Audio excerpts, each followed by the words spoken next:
Diciembre, 1945. Un campesino egipcio está a punto de encontrar algo que el Vaticano llevaba 1700 años rezando para que nadie descubriera jamás. Dentro de 20 minutos, tú y yo sabremos qué era. Y te advierto, hay cosas que una vez que las sabes, no puedes desconocer. Pero antes de mostrarte lo que encontró, necesitas entender lo que le pasó después de encontrarlo. Porque ese campesino tuvo miedo de abrir lo que había descubierto. Y tenía razón en temer. Imagina esto, golpeas una roca buscando tierra para tus cultivos. La roca se rompe. Dentro hay una jarra. Sellada. De 2000 años de antigüedad. Tu primera reacción no es abrirla. Es alejarte. ¿Por qué? Porque en tu cultura existe la creencia de que en jarras antiguas viven genios malignos. Pero la curiosidad puede más. La abres. Adentro no hay ningún genio. Hay algo mucho más peligroso para las instituciones más poderosas del mundo.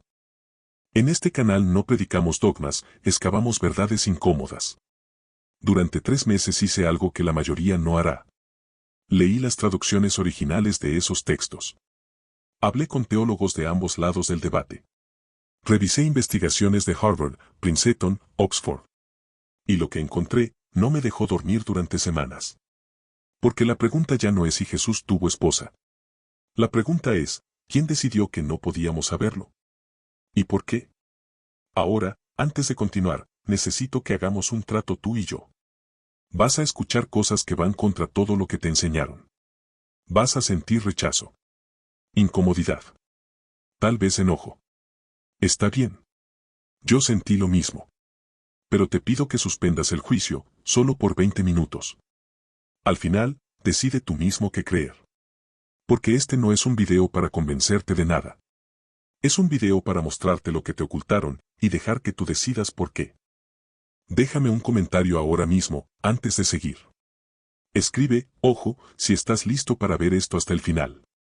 Y ahora, volvamos a esa jarra en el desierto. Porque lo que ese campesino encontró dentro, cambió todo. Nag Hammadi, Egipto. Diciembre de 1945. Muhammad Ali al-Zaman no está buscando tesoros, está buscando fertilizante. Sabón, tierra suave cerca de acantilados que los campesinos usan para sus cultivos. Lleva un azadón. El sol del mediodía es brutal. Golpea una roca. 1, 2, 3 veces. Se rompe. Y dentro, hay una jarra de arcilla roja. Casi 1 metro de alto. Sellada con un cuenco. Muhammad se congela. En su mente, Jinni, genios. Demonios antiguos atrapados en vasijas. Por un momento, considera irse. Dejarla ahí. Olvidarla. Pero hay otra idea compitiendo en su cabeza. ¿Y si hay oro dentro? La codicia vence al miedo. Levanta una piedra. Golpea la jarra. Se rompe. ¿Y lo que sale? No es oro. Son libros. Pero no cualquier libro. Son códices encuadernados en cuero. 13 en total. Páginas de papiro amarillento. Escritura que Muhammad no puede leer, está en copto antiguo. No lo sabe todavía, pero acaba de descubrir. La biblioteca prohibida del cristianismo primitivo. 52 textos que la Iglesia había ordenado quemar 1600 años antes. Evangelios secretos. Escritos místicos. Revelaciones censuradas. Y entre ellos, había uno que contenía 8 palabras en una sola línea. Que si son verdad, destruyen 2000 años de historia oficial. Pero antes de mostrarte esa línea, necesitas entender algo crucial. Sé exactamente lo que estás pensando ahora mismo. ¿Estás pensando, evangelios prohibidos? ¿En serio? Suena a teoría conspirativa de History Channel a las 3 de la mañana. Lo entiendo. Yo pensé lo mismo. Pero aquí está el detalle que cambia todo. Estos textos no son teoría. Están en museos ahora mismo. El Museo Copto de El Cairo. La biblioteca de Nag Hammadi. Puedes ir. Verlos. Tocarlos. Han sido estudiados por Universidad de Princeton. Universidad de Harvard. Instituto de Antigüedades de Egipto. El propio Vaticano. Fechados con carbono 14. Autenticados por paleógrafos. Traducidos por académicos de 6 países diferentes. Estos textos son reales. La pregunta no es si existen. La pregunta es, ¿por qué no están en tu Biblia? Para responder eso, necesitamos viajar 1600 años atrás. Al momento exacto en que alguien decidió enterrar estos libros en el desierto. ¿Quién fue? ¿Por qué lo hizo? Y lo más importante, ¿de qué tenía miedo? Año 367 después de Cristo. Atanasio, obispo de Alejandría, escribe una carta. Se llama la Carta Festal 39. No parece peligrosa. Es una carta pastoral. Rutinaria. Pero contiene una orden que cambiará la historia para siempre. Solo 27 libros son palabra de Dios para el Nuevo Testamento. Todo lo demás es herejía. Todo lo demás debe ser destruido. Lee esa palabra otra vez, destruido. No, ignorado. No, archivado. Destruido. Quemado. Borrado. Olvidado. Y la orden fue ejecutada con eficiencia brutal. Por todo el Imperio Romano, evangelios fueron arrancados de bibliotecas. Monasterios fueron registrados. Textos que mencionaban a Jesús de manera incorrecta, convertidos en cenizas. Fue el primer gran book burning de la historia occidental. Pero hubo monjes que no obedecieron.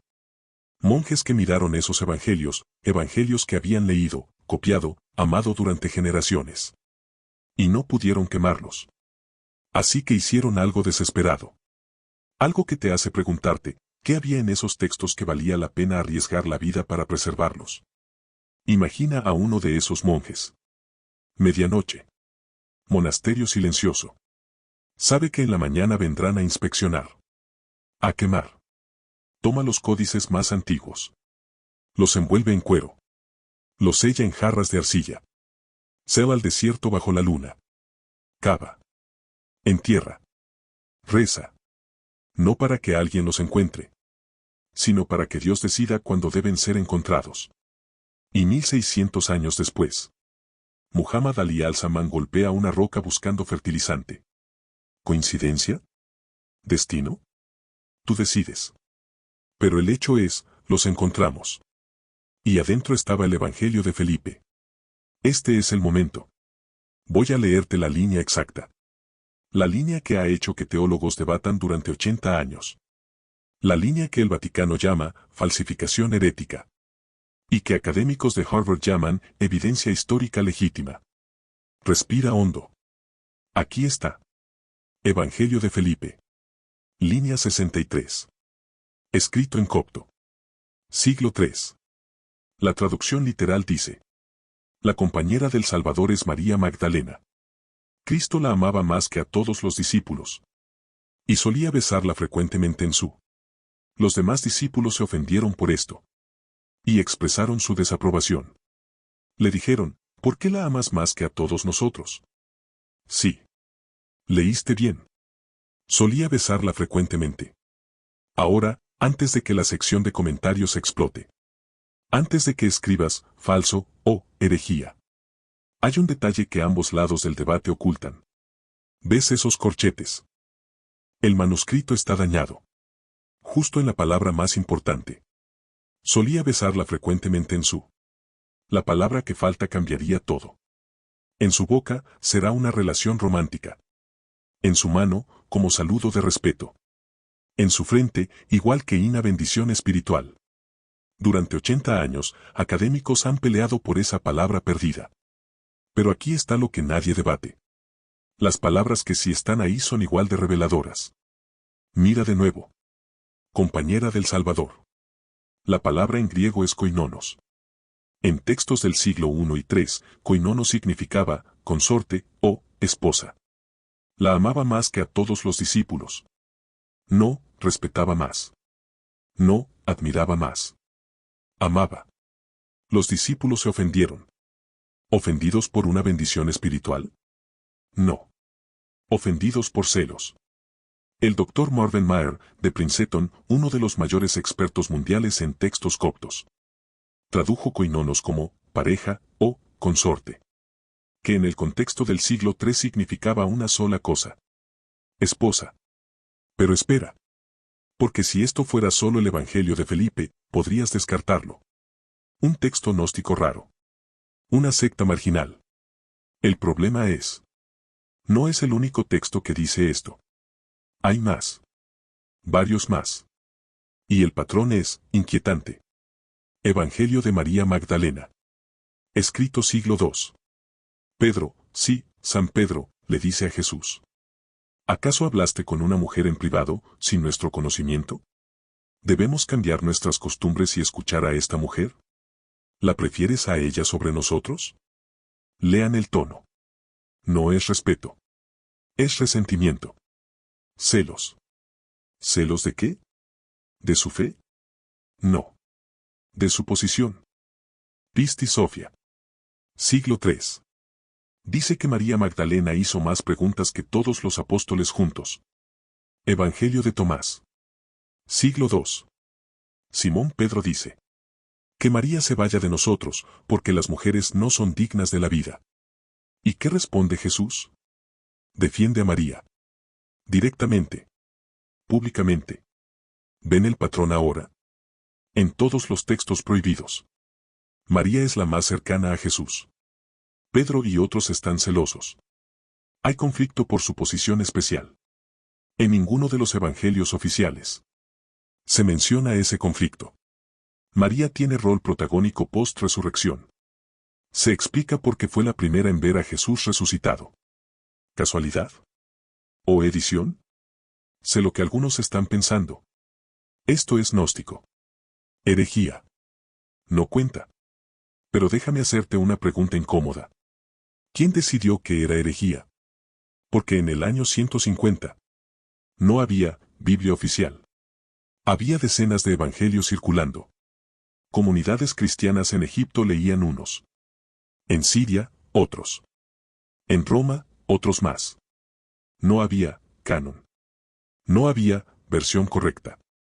Entonces, en el año 325, un emperador romano que acababa de convertirse al cristianismo reúne a obispos en un concilio. Y deciden, estos 4 sí. Los demás no. ¿Criterio? Te dijeron que fue inspiración divina. Pero la historia muestra que también fue control político. Piénsalo. Si Jesús tuvo esposa, Jesús fue plenamente humano. Si María fue líder, las mujeres pueden liderar. Si el celibato no era divino, la Iglesia puede equivocarse. Cada una de esas ideas amenazaba el poder de una institución que estaba construyendo un imperio. No digo que fue malicia. Digo que fue estrategia. Y los evangelios que no apoyaban esa estrategia fueron enterrados en el desierto. Ahora viene la parte que me perturbó más que todo lo anterior. Lo que le hicieron a María Magdalena después. Año 33 después de Cristo. Según evangelios canónicos. Primera testigo de la resurrección. Enviada por Jesús a anunciar su regreso. Llamada, apóstol de los apóstoles. Año 591 después de Cristo. El Papa Gregorio y da un sermón. Y en ese sermón, sin ninguna evidencia bíblica, declara que María Magdalena era la prostituta sin nombre de Lucas 7. ¿Pruebas? Ninguna. ¿Razón? Control narrativo. Durante 1400 años, la Iglesia Católica enseñó oficialmente. María Magdalena igual a prostituta arrepentida, punto. 1400 años. Borraron a la mujer más importante del movimiento de Jesús. Y la reemplazaron con una prostituta. ¿Y sabes cuándo lo corrigieron? 2016. Hace solo 8 años. El Vaticano finalmente la reconoció como apóstol de los apóstoles. ¿Por qué tardaron 1400 años? Porque admitir que estaban equivocados sobre María sería admitir que podrían estar equivocados sobre otras cosas. 2012, Universidad de Harvard. La profesora Karen Kane presenta un descubrimiento. Un papiro del siglo IV. 8 líneas. Dañado. Incompleto. En la línea 4. Hay 3 palabras en copto. Jesús les dijo, mi esposa. El mundo explota. Vaticano, falsificación. Harvard, auténtico. Pruebas de carbono, 14, papiro del siglo IV. Análisis de tinta, consistente con periodo antiguo. Paleografía, escritura legítima del siglo IV. Conclusión, el papiro es real. Pero, que el papiro sea del siglo IV no prueba que Jesús dijo eso en el siglo I. Solo prueba una cosa. Que en el siglo IV, cristianos creían que Jesús tuvo esposa. Lo cual significa que esta no era una idea marginal. Era una creencia activa. 300 años después de Jesús. Hasta que fue silenciada. Después de 3 meses investigando. Después de leer traducciones, hablar con expertos, revisar evidencia. Mi conclusión es esta. No sé si Jesús tuvo esposa. Y la verdad. Esa ya no es la pregunta que me importa. La pregunta que me desvela es esta. ¿Por qué alguien trabajó tan duro para que no hiciéramos esta pregunta? ¿Por qué quemar textos? ¿Por qué convertir a María en prostituta? ¿Por qué enterrar evangelios en el desierto? ¿Por qué esperar 1400 años para corregir una mentira? Si la verdad oficial es tan sólida. ¿Por qué le tiene tanto miedo a las preguntas? Hay algo que aprendí en esta investigación. Algo que va más allá de Jesús, María o evangelios. Aprendí que las instituciones no ocultan mentiras. Ocultan preguntas. Porque las preguntas son más peligrosas que las respuestas. Una respuesta la puedes refutar. Una pregunta se queda en tu mente. Crece. Se expande. Te hace cuestionar todo lo demás. Así que déjame en comentarios, con honestidad total. ¿Crees que Jesús tuvo esposa? No me interesa tu religión. Me interesa tu razonamiento. Y si crees que no, explícame. ¿Por qué tantos textos antiguos dicen que sí? Suscríbete si quieres que sigamos destapando estas historias. Próximo video, ¿Jesús tuvo hermanos? El dogma que el Vaticano no puede explicar. Comparte este video con alguien que no tenga miedo de cuestionar. Porque recuerda, dudar no te hace mal creyente. Te hace honesto. Y la honestidad siempre ha sido más divina que la obediencia ciega. Nos vemos en el próximo. Cuestiona todo.